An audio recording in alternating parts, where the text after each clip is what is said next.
Hi, I'm Steve Cordell, and welcome to this edition of My Two Cents Worth. This is the part of my channel where I simply give you my 2 cents worth on a particular topic. Before we go any further, if you wouldn't mind hitting on the subscribe bar and subscribe to my channel, then click on the notification bell when it pops up.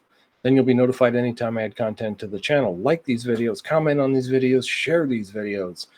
I can't grow the channel without the help of my loyal viewers, such as yourself. This edition of My 2 Cents Worth is brought to you by God, Grace, and You. This is the third book that I've authored, just dealing with the subject of grace, and it's written in a method in a way that you can study it on your own or use it for small groups or for classes. It's available from 21st Century Christian Publishers in Nashville, Tennessee. Here's our website. It's 21, the number 21, stcc.com, 21stcenturychristian.com. And or if you happen to be in the Nashville area and have the time, drop in and pay them a visit. They're at 4108 Hillsborough Pike, Suite 200. That's a new address for them. They just moved there, I think, this year. Might have been in 2021. Give them a call, 615-383-3842 if you're in the Middle Tennessee area. Or you can call them toll-free, 800-251-2477. Their fax number, 615-292-5983. Their hours, if you need customer service, you can call them on the phone Monday through Friday, 8 a.m. to 5 p.m. Central Standard Time.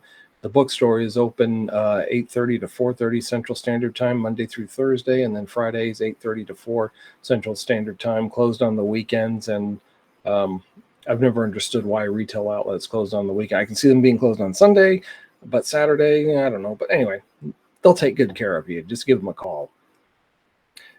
Now, I don't normally talk about things like abortion on this channel.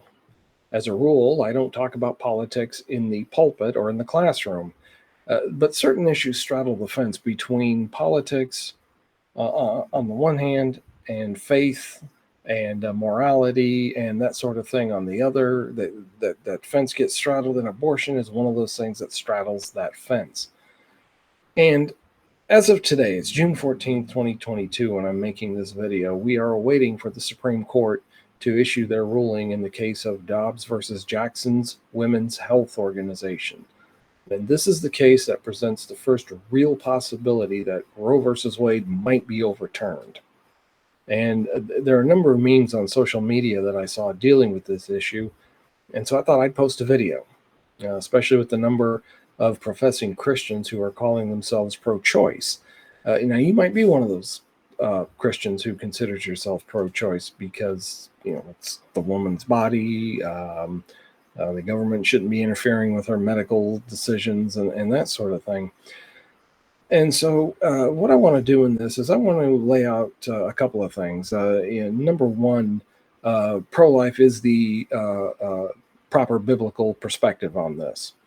And there's no such thing as pro-choice. You're either pro-abortion or you're pro-life. And those calling themselves pro-choice, they're hiding behind it. They're actually pro-abortion. And I'll explain all this as we go along. And I'll make the case for pro-choice just being really pro-abortion. Now, there are some cautions or some caveats, especially if you're pro-life. What we need to understand, first of all, is if Roe is overturned, it does not outlaw abortion. And even if you're pro-abortion, you need to understand that this will not outlaw abortion. What it'll do is kick it back to the states, which is where abortion was prior to Roe versus Wade in 1973. Abortion will still be legal in principle, but it will be up to each individual state to decide what they're going to do. Now, right now, I live in Illinois. Illinois is a deep, deep, deep blue state. The Democrats own this place lock, stock, and barrel.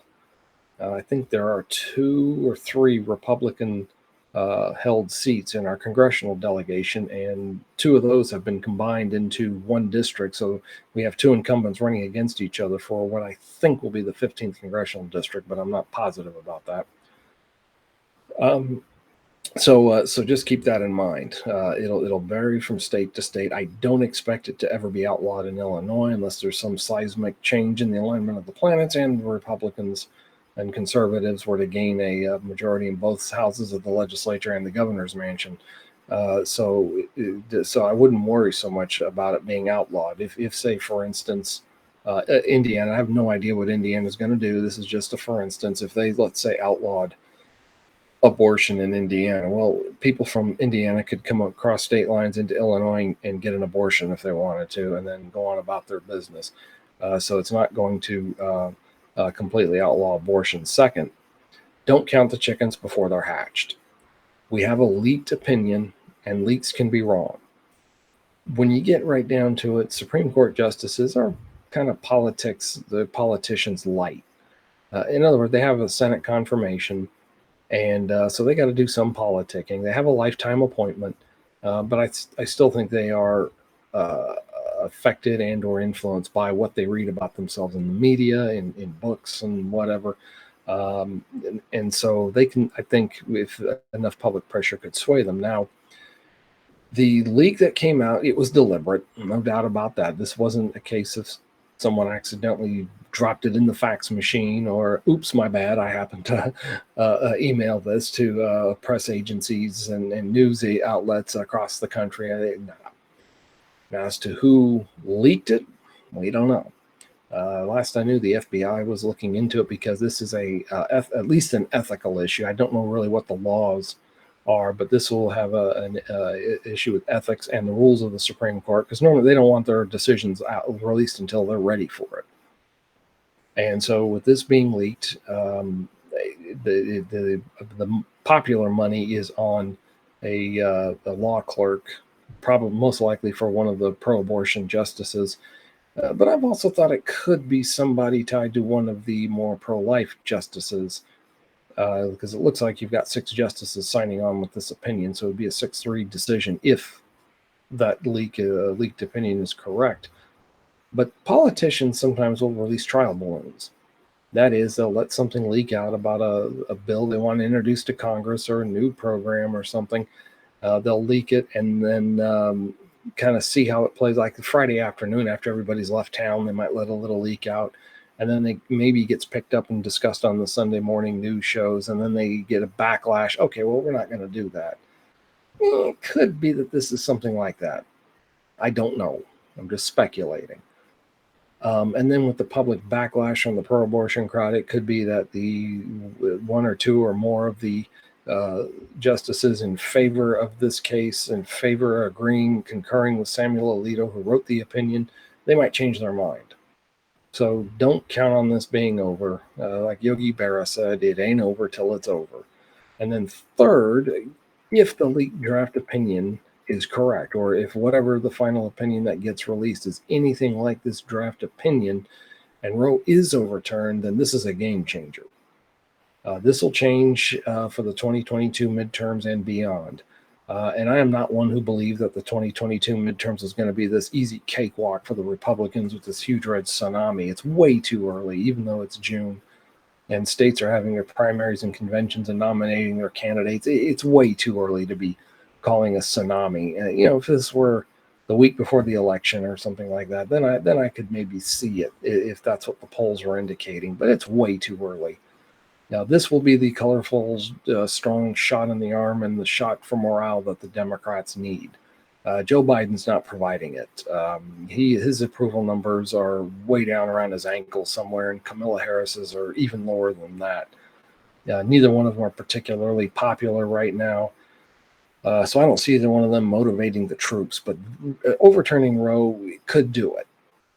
And then we'll just have to see what happens and how it plays out come Election Day. Now, this is Harry Blackmun, the Associate Justice who actually wrote the Roe versus Wade opinion. It was a 7-2 decision. He had, of course, obviously 6 other justices joined him. When he was appointed to the court by Richard Nixon, he was not Nixon's first choice. He ended up being the 3rd attempt that Nixon made to fill the seat of Abe Fortas, who was a Johnson appointee and who had stepped down, I think, maybe in 69. Or 68, just as this whole transition was from Lyndon Johnson to Richard Nixon was happening. Not real sure of the timeline. But the point being, and the timeline's really not that important, but the point being that Blackmun replaced Fortas and was expected to be this great conservative justice. He was from Minnesota, as was the then Chief Justice, Warren Burger. And in the beginning, they seemed to line up together on a lot of opinions. They were even dubbed the Minnesota Twins. And then as time went on, Blackmun began to go further to the left, further to my left here, uh, and to the point that he was in office until 1994. And when he retired and was replaced by Stephen Breyer, some of the talking heads said he had been waiting to go for a long time. He was, by that time, I think 84, and he was tired. His health had been declining for some time, but he did not want to leave the court until there was an appointment who he felt secure in, that his replacement would uphold Roe versus Wade. That was what he hung on for. And Breyer, I think, has been a pretty reliable pro-abortion vote on the court. And so Bill Clinton was elected in 92, and then in 94, Blackmun finally retired, and he passed away, I believe, in 1999. And he wrote the opinion, which I have read, Roe versus Wade. It's, as court opinions go, it's not that long. It's only about 25 pages, not counting concurring opinions, dissenting opinions, and any endnotes or footnotes on it. Just Blackmun's opinion is about 25 pages long, and it's been a long time since I read it, but from what I remember, he kind of rambles a little bit and then pulls out of thin air this right to abortion. And I want you to notice something here in this picture. These people, these people are on the left side of the political spectrum. They demand tolerance and preach acceptance and diversity and equity and all this other stuff, this other woke regressive nonsense, but they don't extend it to those who disagree with them. You notice they've got signs here saying defend Roe by any means necessary. Abortion is healthcare, essential, and a human right. That is a three lies right there. It's not healthcare. It's not essential. It's not a human right. And notice who is sponsoring this group. The Party for Socialism and Liberation. I got news for them. You can have socialism, you can have liberation, but you can't have both. Socialism is not liberating. It is not freedom. But I digress. Now, the general reaction to the possibility of Roe being overturned has shown that the American left and the Democrat Party have shown two things. Number one, they are pro-abortion. They are not pro-choice. If they were really wanting choice to be available, they wouldn't have a problem with this, with it going back to the states. I mean, they can continue to campaign and make their arguments and their debate in favor of it, but to react this way, like you see the sign, to be picketing angrily outside justices' homes. And about a week ago, there was apparently an assassination attempt on Brett Kavanaugh, the Associate Justice appointed by Trump. So these people are not pro-choice. They are pro-abortion. Secondly, they are tyrannical in their goals. They've revived calls to end the Senate filibuster. Even the majority leader, Chuck Schumer from New York, wants to end the filibuster, which tells me, Senator, Mr. Majority Leader, you don't understand the difference between the Senate and the House. They're both meant to function differently. They both have different responsibilities, different rules of procedure, and to try and make the Senate like the House, which is really the end game, I think. A simple majority vote of pure democracy, that's not what we want. Remember, democracy is two wolves and a sheep voting on what to have for supper. There's no protection for the minority. It's just the majority gets what they want. It's kind of glorified mob rule. The other thing they have done is they've revived the call to pack the court. In other words, they want to add justices to the court because they're not getting their way and their agenda is in danger. Franklin Roosevelt tried that in the 1930s and it didn't work. It was downed, but he also started getting more favorable court rulings towards his New Deal programs, which up to that point had been getting thrown out of court because they're unconstitutional.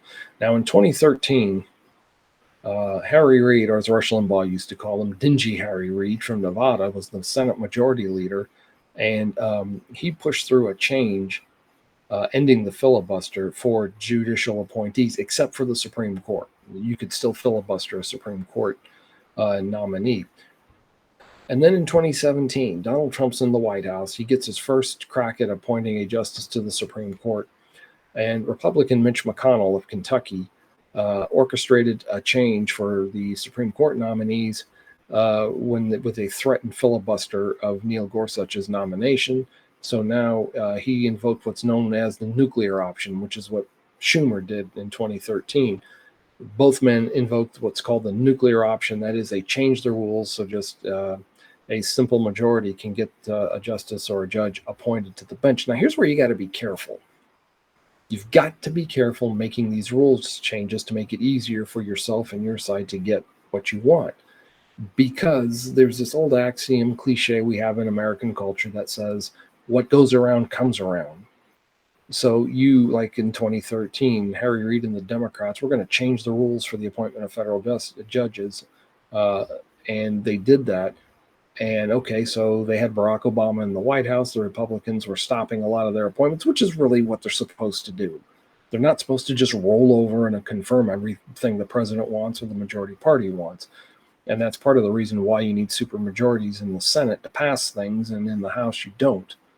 And another discussion for another time. But the Democrats, I guess, didn't think the Republicans would ever get a majority again. I don't know what they were thinking about that. But then in 2017, here comes McConnell. We're going to change the rules for appointing Supreme Court justices. They shouldn't have done that. And now down the road somewhere, both parties are going to get bit in the backside by both of these changes. So be very careful when you're playing with the rules of the game. And of course, be careful what you wish or you might get it.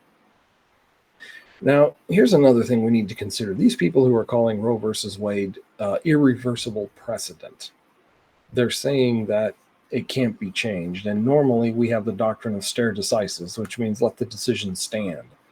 And normally if the court's already ruled on a particular issue, normally they go by that decision. It has its pluses in the sense that you've got some sense of consistency if you bring a case before the court, how they're going to rule. And we humans, we like consistency.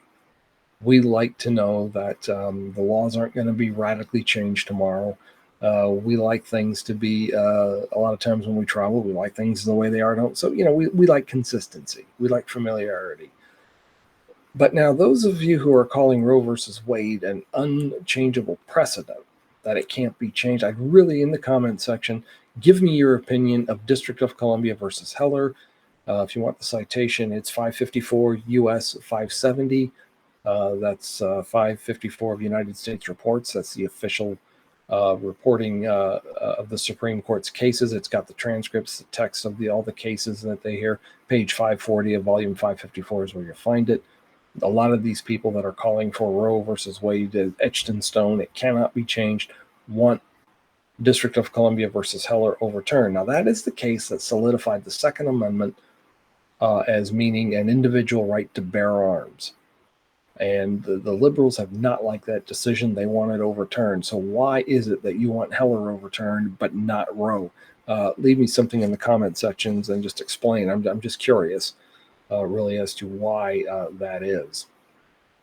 Now, here's another reason why I do not believe that the so-called pro-choice advocates are pro-choice, that they are pro-abortion. As I was preparing this video, I found this little gem on the Hot Air website. Another pregnancy center is set on fire, and this was in Eggertsville, it looks like New York, just last week. And I don't think it's going to take Sherlock Holmes to figure this one out, as the author says in the article. It's a pregnancy center that has a pro-life approach, and the pro-abortionists didn't like it. And this isn't the only pro-life pregnancy center that's been vandalized here lately. So just give it up. It's not pro-choice. They are pro-abortion. Now, the Bible is pro-life. Here's a list of scriptures that either say outright or at least imply that what is in the mother's womb is human. And no matter, when you read a piece of literature more than once, you read it several times, or you watch a movie several times, eventually you start to see things. I never noticed that scene before. If you're watching a movie, I never noticed that line. Or you're reading and you never noticed this character said something. Or and I recently had an experience like that. Again, this is because of memes that are going around on Facebook. Actually, Numbers chapter 5. A question came up regarding it, verses 11 to 31. It's kind of a long reading, but let's read it together. I read and study and preach out of the New King James Bible, so that's what I'm using here. And the translation for our purposes, the translation doesn't really matter. But verse 11 says, The Lord spoke to Moses, saying, Speak to the children of Israel, and say to them, If a man's wife goes astray and behaves unfaithfully toward him, and a man lies with her carnally, and it is hidden from the eyes of her husband, and it is concealed that she has defiled herself, and there is no witness against her, nor was she caught. And if a spirit of jealousy comes upon him, and he becomes jealous of his wife who has defiled herself, or if the spirit of jealousy comes upon him, and he becomes jealous of his wife, although she has not defiled herself, then the man shall bring his wife to the priest. He shall bring the offering required for her, 1/10 of an ephah of barley meal. He shall pour no oil on it, put no frankincense on it, because it is a grain offering of jealousy, an offering for remembering, for bringing iniquity to remembrance. And the priest shall bring her near and set her before the Lord, and the priest shall take holy water in an earthen vessel, and take some of the dust that is on the floor of the tabernacle, and put it into the water. Then the priest shall stand the woman before the Lord, uncover the woman's head, and put the offering for remembering in her hands, which is the grain offering of jealousy. And the priest shall have his hand in the bitter water that brings a curse. And the priest shall put her under oath and say to the woman, If no man has lain with you, and if you have not gone astray to uncleanliness while under your husband's authority, be free from the bitter water that brings a curse. But if you have gone astray while under your husband's authority, and if you have defiled yourself, and some man other than your husband has lain with you, then the priest shall put the woman under the oath of the curse, and he shall say to the woman, The Lord make you a curse and an oath among your people, when the Lord makes your thigh rot and your belly swell, and may this water that causes the curse go into your stomach and make your belly swell and your thigh rot. And the woman shall say, Amen, so be it. Then the priest shall write these curses in a book, and he shall scrape them off into the bitter water, and he shall make the woman drink the bitter water that brings a curse, and the water that brings the curse shall enter her to become bitter. Then the priest shall take the grain offering of jealousy from the woman's hand, and shall wave the offering before the Lord and bring it to the altar. And the priest shall take a handful of the offering as its memorial portion, burn it on the altar, and afterward make the woman drink the water. When he has made her drink the water, then it shall be, if she has defiled herself and behaved unfaithfully toward her husband, that the water shall bring a curse, will enter her. The water that brings a curse will enter her and become bitter, and her belly will swell. Her thigh will rot, and the woman will become a curse among her people. But if the woman has not defiled herself and is clean, then she shall be free and may conceive children. This is the law of jealousy when a wife, while under her husband's authority, goes astray and defiles herself. Or when the spirit of jealousy comes upon a man and he becomes jealous of his wife, then he shall stand the woman before the Lord, and the priest shall execute all this law upon her. Then the man shall be free from iniquity, but the woman shall bear her guilt. So here's the question. Does this passage teach that God is pro-abortion? That is the consensus of some of the memes that I've seen on this particular passage. Now, here's some things we got to keep in mind. For starters, the passage does not say with certainty the woman is pregnant. So how can there be an abortion? Just doesn't say that. However, the potion that's given to her by the priest, it could render her sterile. So there's a lot writing on this. Now, some commentators that I looked up several, and I've decided to share some excerpts from them here. This is from the Preacher's Outline and Sermon Bible, the book of Numbers, on page 97 of the volume dealing with Numbers. And here's what they had to say. They said the case given to illustrate the law simply stated a man's wife went astray and was unfaithful. Yeah, that's pretty much it. The immorality and the impurity were undetected. There were no witnesses, and the husband was not sure about his wife, whether she had been unfaithful or faithful. But the husband was suspicious. Yeah, we get that out of verse 14. There's strife, accusations, and threats occurred, but a broken relationship became a life possibility. So, what are they going to do? So, the law was to be followed. Even if the wife knew that she was not guilty or defiled, she still had to obey the law in order to solve the problem, alleviating the suspicion and jealousy of her husband. So she basically has to go, even if she knows there's no doubt, no, honey, I didn't do anything, she still got to go through this.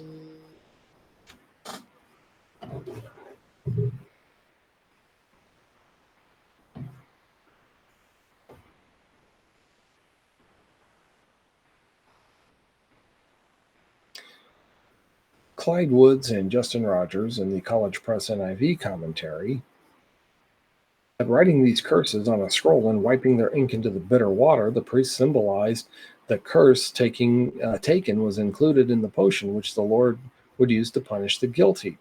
The priest then made the woman drink the water after administering the grain offering for jealousy, waving it and burning a handful as a memorial offering. Pretty straightforward so far.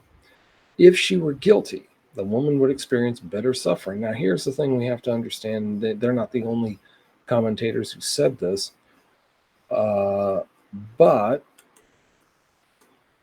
the exact nature of which is uncertain. So we don't know what medical condition there was that came about because of this. Dropsy and painful miscarriages have been suggested. The fact that only the guilty would experience the physical effects also stands in contrast to the trial by ordeal back in Numbers chapter 5, verse 17, in which one's innocence must be demonstrated by overcoming a deadly portion or some mortal danger. And here's a medical definition of dropsy. It's also a video game, I found out. But it's an old term for swelling of soft tissue due to acclimation of excess water, basically, is what it is. So this could be what they're describing there. And then they go on to say that there is no biblical record of this law of jealousy having been utilized. This fact has led some to believe that the procedure was provided only for the wilderness period. And if a woman was not guilty, her husband nevertheless is innocent of any wrongdoings, the husband was not to be punished for undue suspicion. If found guilty, though, the woman would bear the consequences of her sin. And that apparently also included the Levitical law of execution for adultery. And here's this commentary, Nintendo Old Testament Commentaries by Gordon Wenham. He said the effect of the curse on a guilty woman is to make her thigh fall away and her belly to swell. The Mishnah comment on this passage in Sota 1:7 is the member she sinned with, she will be punished, was hit the nail on the head. This is a case of punishment mirroring the crime, a favorable principle of Oriental law. In adultery, the woman sinned with her thigh and conceived with her belly. Now he mentions the Mishnah in this particular passage, and that is the oldest authoritative post-biblical collection and codification of Jewish oral laws. It was compiled by numerous scholars over a period of about 2 centuries. So it's kind of like a commentary. It's about the closest thing I can think of that we would be familiar with today.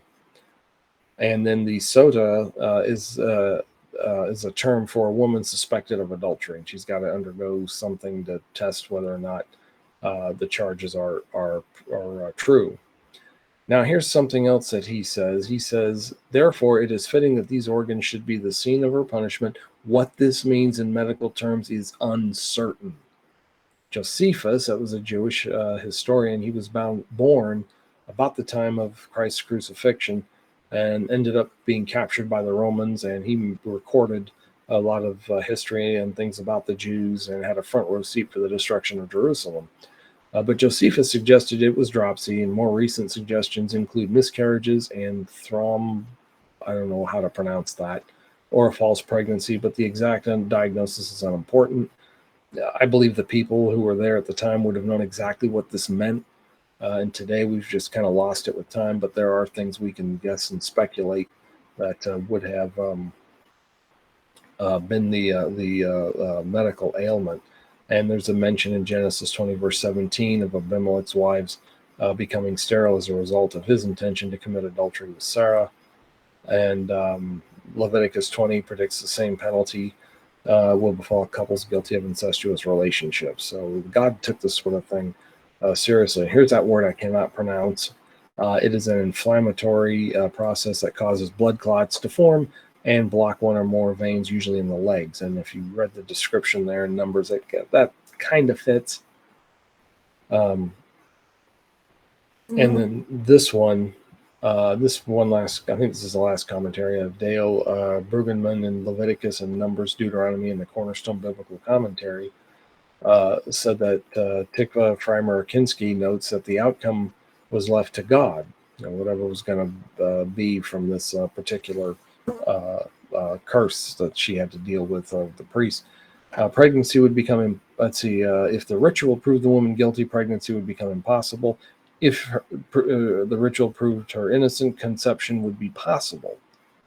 And Kinsky doubts that the penalty for proven guilt was a divinely instigated abortion, but she does suggest that the reward for innocence might initiate a pregnancy. And it should be obvious that to call this procedure a trial by ordeal is unwarranted. So we have a little bit of a difference of opinion here about trial by ordeal, as it was stated in one of the earlier commentaries.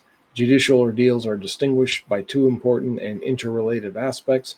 The God's decision is manifest immediately, and the result of the trial is not itself the penalty for the offense.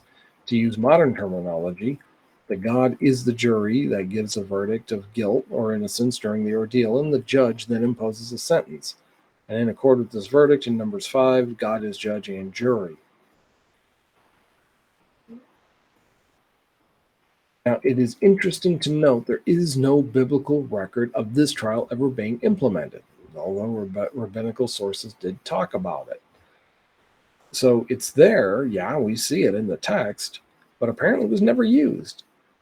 And even if it was, we really don't know what became of the woman's abdomen. I mean, there's a couple, as you saw, a couple of medical reasons. And this is Tikva Frymer-Kinsky, scholar up at the University of Chicago.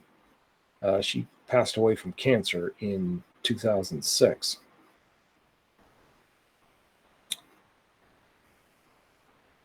So what's our conclusions regarding Numbers chapter 5? Well, first of all, this passage does not condone abortion. Pro-abortion people have been trying to tout it as showing God's really pro-abortion. Nah, doesn't, because the passage does not state that the woman involved is confirmed to be pregnant. She's just been suspected of having committed adultery. Condition resulting from a guilty verdict could be one of several other medical conditions, and there I list the various conditions that it could be. Conditions resulting from a guilty verdict could render a woman permanently sterilized, and there is no record of this punishment ever being utilized that we have in scripture or in secular sources. And then caution must be exercised when basing a doctrine on only one mention of it in scripture. When you basically in biblical interpretation, if you've got 10 scriptures over here that lay out a particular doctrine and they're all teaching the same thing, and you got one scripture over here that says something else, then usually this is the one you want to go with. So we had all those scriptures that I put up earlier showing that the Bible is pro-life. I think there was about a dozen of them. And then you got one over here that's kind of obscure, kind of vague. What does it mean? We don't know what medical condition it is. So proper interpretation would say to go with these over here as being pro-life.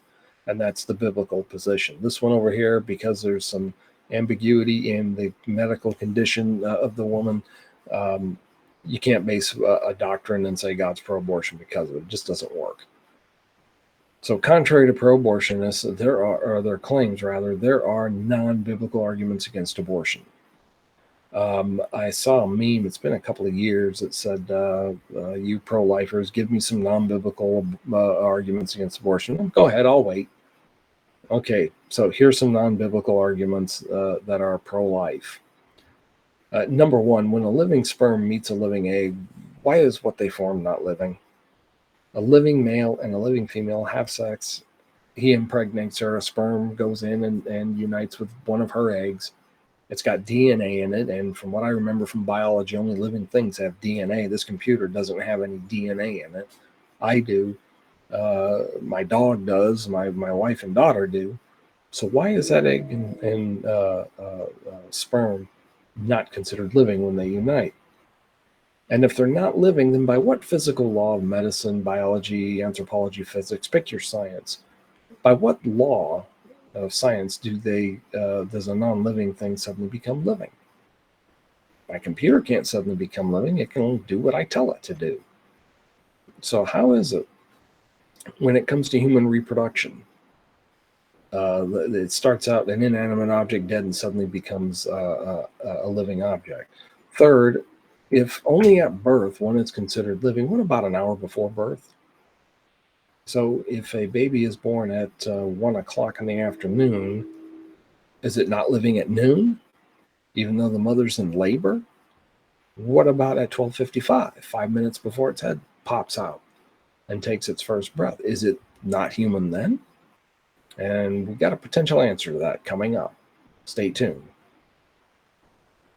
If the baby or the fetus, whichever you prefer, is not living, why bother encouraging mothers to quit smoking, quit drinking alcohol, quit consuming caffeine, or at least cut it down, get proper prenatal care, get vitamins, see the doctor, exercise? Why encourage all that if the baby's not living?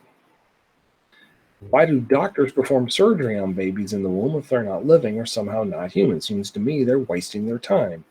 I believe Dr. Ben Carson, who was in the Trump administration, did this. He was a surgeon, top-notch, world-class surgeon, and I think he did do some surgery on babies in the womb. And this is what we call it, fetal surgery. It's a procedure performed on an unborn baby or fetus in the uterus, or in the Latin, it's in utero, to help improve the long-term outcome of children with specific birth defects.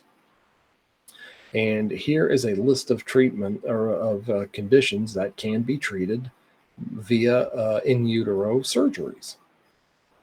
But if they're not human, then why are we wasting our time doing the surgery on these babies, on these children? And here's one too I hadn't thought of. I was in Bible school and somebody brought this one up. Have you ever heard of a pregnant woman say, "Oh, my fetus just kicked me," or "My glob of tissue just kicked me"? I've never heard that. I have heard pregnant women say, "My baby kicked me." And if they knew the gender of the child and had already picked out a name, they might, "Bobby, quit kicking me. Sarah, quit that." And they would talk to the child and say, "Quit kicking me." But I never heard him say a fetus or glob of tissue kicked him. Another non-religious argument against abortion is the pro-abortionists keep moving the goalposts. Roe versus Wade started out the first trimester, the first 3 months. About 1983, I think, I was taking a class at the University of Alaska, and I had a sociology professor who proudly announced on the first day of class he was one of the, I think it was 2 3/4 or something like that, conservative professors. He said 98 point something of them were liberal. And somewhere in there, a Supreme Court decision came down that pushed the limit to the second trimester, so you could abort up to 6 months. And he was going on a rant about this. He was very pro-life, and he said, "How long is it going to be before this is in the 9th month?" And I was in 18 or 19. I thought, "Yeah, right, yo, man, you've lost your load." Well, guess what? In Virginia, the Commonwealth of Virginia, the Repeal Act was introduced in 2019 by Delegate Kathy Trenn. Now, the House of Delegates in Virginia is the House of Representatives in other states, and this would have repealed all of the states, or repealed some of the states' restrictions on abortion. Would have reduced the number of physicians required to approve a third-term abortion down to 1. It was 3, and lowered the threshold for that for the approval to the and lower the threshold for that approval to the requirement that there just be a medical reason for the abortion from the previous requirement that pregnant women be substantially and irredeemably harmed by continuing with the pregnancy. So basically, if she just wants it, she can get it. Now, a woman in labor, I'm going to repeat that, a woman in labor could, she's got her feet up in the stirrup. There's the doctor down there in the catcher position. She could decide to abort it. And that was confirmed. It took several times asking the question before Delegate Tran gave a straight answer to it. But she even said that her bill would allow for such a decision. And similar bills had been introduced in previous years. Some of you may be, and there were also some comments made by then Governor Ralph Northam on a radio show, which brought a lot of controversy.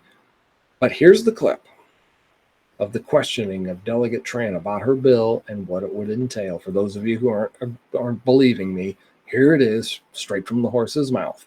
Let's roll the tape. This bill would remove the following statutes: trap or targeted regulations of abortion providers, removing language classifying facilities that perform 5 or more first trimester abortions per month as hospitals. It would repeal Virginia's informed consent mandatory ultrasound and 24-hour delay. It would repeal the requirement that second trimester abortions be performed in a hospital licensed by the State Department of Health. It would repeal the requirement for 2 additional physicians in cases of third trimester abortions. Delegate Tran. Yes, sir. How late in a pregnancy would your bill apply if a physician was simply willing to certify that the continuation of the pregnancy would impair the mental health of the woman? How late are we talking about? Well, so the way the suggestion that we've made in the bill is to say it's in the third trimester and at the, with the certification of the physician. So how late in the third trimester would you be able to do that? It's very unfortunate that our physicians, witnesses were not able to attend today to speak specifically. No, I'm to talking that. about your bill. How late in the third trimester could a physician perform an abortion if he indicated it would impair the mental health of the woman? Or physical health. Okay. Okay. I'm talking about the mental health. So, through the third trimester. The third trimester goes all the way up to 40 weeks. Okay, but to the end of the third trimester. Yep, I don't think we have a limit in the bill. So,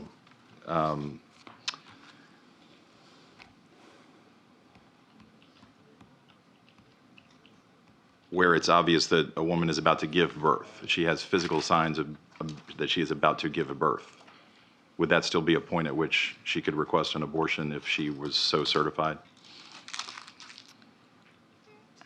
She's dilating. Mr. Chairman, that would be a decision that the doctor, the physician, and the woman would I understand make at that. I'm that asking point. if your bill allows that. My bill would allow that, yes. I certainly could have said a week from her due date, and that would have been the same answer, correct? That it's allowed in the bill, yes. Yes. And in addition to what you just represented, you do acknowledge that you substantially changed the standard by removing a couple of words here, correct? From 2 to 1. Substantially and irremediably. I'm sorry, line 80. 80. Line 80. I'm sorry, can you just tell me, I think I'm in the right part that you're looking at as well. Line 80. Line 80, you are changing the standard under which the Yeah. judgment Yes, call is made I'm aware. The third trimester bill. for an abortion at any point in the third trimester. You're changing the I'm standard. changing for the that. standard, yes. Okay, all right. What type of mental health conditions would you anticipate would be utilized by physicians under these circumstances to determine that a child that is otherwise viable is worthy of an abortion? Again, I'm not a physician, so I can't make those calls as to when a physician would determine that a woman's mental health would where they would be able to certify an abortion at that point. But the physician wouldn't have to have any specialized training in mental health to make that determination under your bill, right? Under this bill, no. Okay. All right, thank you. Delegate Tran, what are some of the conditions that a woman could be experiencing in a third trimester, late-term pregnancy, for which abortion and not delivery would be the optimal result to protect either her life or health or that of the child, if that's even an interest. But what would be is there any commonly accepted medical decision to terminate the pregnancy in the late term rather than deliver the child if the mother's health or life is actually in danger? Mr. Chairman, I am aware that there are certain medical conditions where that might be an option for the mother, and I would actually turn over to Galena from NARAL to see if she has those specific medical examples. Okay. Thank you. So, Sorry, I'm really short. that's okay. I don't have a lot of specific examples because I'm not a physician. I'm an attorney. So, and we unfortunately do not have the physicians could not be here today because they are seeing patients at the moment. I know that there are certain central nervous system anomalies that cannot be determined until later stages in the pregnancy. I also know that certain anomalies like the absence of certain organs. Okay, and, so you're talking about the child. Now, let me just leave that out of the equation then. Sure. In terms of the health or life of the mother, what conditions are there that can't be resolved by delivering the child rather than undergoing an abortion? Again, I am not a physician. What I can point to a case that happened in Ireland. That's the first one that comes to my mind. That I'm happy to find for you and send you the article about. I can definitely send you that article, and if you'll give me some time, I can ask our physicians to provide you with a list of maladies that can lead to a woman having to have an abortion at the late stage of pregnancy. I do know that those cases exist. But you don't know what they are. Like I said, not a physician. I do not have those specifics about the woman. I have some specifics about the fetus. I do not have the specifics Okay. about the woman. All right. And again, since you yielded, you don't have any, I'm talking to you now, Yes. Delegate, you don't have any specifics on that, obviously. No, I don't. I'm Okay. not a physician either. Okay, well, we're talking about a lot of physician stuff here, and nobody appears to know the answer, and the doctors aren't here. So, it would have been helpful maybe to have those questions answered. Now, not to be outdone, then Democrat Governor Ralph Northam, and this is the former governor's own words in a radio interview, and he's a medical doctor, by the way, so you would think he would know better. But here's what he said about a survivor of abortion, that the child would be kept comfortable while the family decides what to do. Here again, the governor's own words. Roll the tape. Governor Ralph Northam of Virginia is also facing backlash after his support for the bill. The infant would be delivered.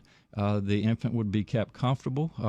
The infant would be resuscitated if that's what the mother and the family desired. And then a discussion would ensue between the physicians and the mothers. We found out that our governor is willing basically to embrace the notion that if a child is born alive, you actually just keep the child comfortable while you discuss how or whether to allow it to die. Fortunately, the Repeal Act didn't pass. It didn't make it to the governor's desk. He would have signed it. It just would not have been good. And I think New York, though, did pass a law similar to that. I have to go back and check. I can't remember what the legislature and the governor did, but there was a similar law in the New York legislature, which I think got through. But anyway, so the goalposts keep moving. Here's another non-religious pro-life argument: the Bald and Golden Eagle Protection Act of 16 United States Code 668. Not only does it apply to eagles, but we've got rodents that are being protected by humans. In 1990, the Nucla, Colorado had a problem with an overabundance of prairie dogs digging their burrows and things, and then the horses and cattle would go out and walk and step in the holes and trip and break their legs, and it wasn't good for the pocketbook of those cattle and ranchers. So they decided to have a very well publicized prairie dog shoot. and it attracted an overabundance of animal rights activists. Well, Peter Boyles, who at the time was still on Denver radio, he just retired recently, invited some of these activists onto the radio show. I think there were 3 women, might have been 2, but I think it was 3.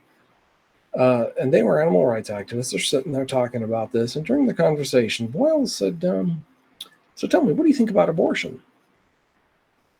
They got up and walked out. That's a pretty good indicator that they believe animals, rodents even, are higher in the hierarchy than humans. There's a criminal penalty that was increased from a maximum fine of $500 and 6 months in prison to a maximum of $5,000 and a year's imprisonment. And then a second conviction can bring up to a $10,000 fine and 2 years imprisonment. There's civil penalties if you disturb a bald and golden eagle nest. So if you're out hiking through the woods and you come across a nest and think, that'd make a nice omelet, and you take it back to camp, you've committed a felony. And you could end up, if it's your first offense, paying $500 in fines and going to prison for 6 months. So why are animals being afforded unborn protection? And sea turtles, some species of sea turtles get this, but humans aren't being given protection in the womb? And then there's another non-religious argument, are the fetal protection or fetal homicide laws in many states. That's pretty much just what it says. If, let's say, if a pregnant woman is going through the intersection and I get or she's sitting at the intersection and I'm coming the other way and I get a yellow light and I'm not stopping and I gun it. My light goes red, hers is green. She starts through and I hit her. I T-bone her. And she and her child both die. I can be charged with a double homicide. And that's in, I think, 38 states. And if you look at this list, you'll see Illinois, where I reside, is one of them. So is California, and I believe New York's on the list too. Why do we have these laws if that child is not living? Seems to me it's kind of silly to have a fetal homicide law. Here's a more close-up of the 38 states that have, or at least 38 states that have fetal homicide laws. And 29 states have fetal homicide laws that apply to the earliest stages of pregnancy. So you've got more than half the states have some kind of fetal homicide law. And then we have this little gem. Democrat Party accelerates its purge of pro-lifers. And this was New York Senator Kristen Gillibrand, junior senator. She's the one that was appointed to replace Hillary Clinton when she became Secretary of State for Barack Obama. She wants to purge the remaining pro-lifers from the Democrat Party. Pro-choice, pro-abortion. Looks pro-abortion to me. So what are our conclusions that we can draw? Well, the Bible is pro-life. Pro-abortion, the pro-abortion spin on Numbers chapter 5 notwithstanding. Number 2, setting aside the biblical arguments, there are plenty of non-religious arguments against abortion. Number 3, pro-choice is a myth. Those calling themselves pro-choice are in fact pro-abortion. So, what to do? Well, unplanned pregnancies are a serious issue. They happen, they need to be dealt with. I would point my Christian friends to this passage, James chapter 2. What does it profit, my brethren, if someone says he has faith but does not have works? Can faith save him?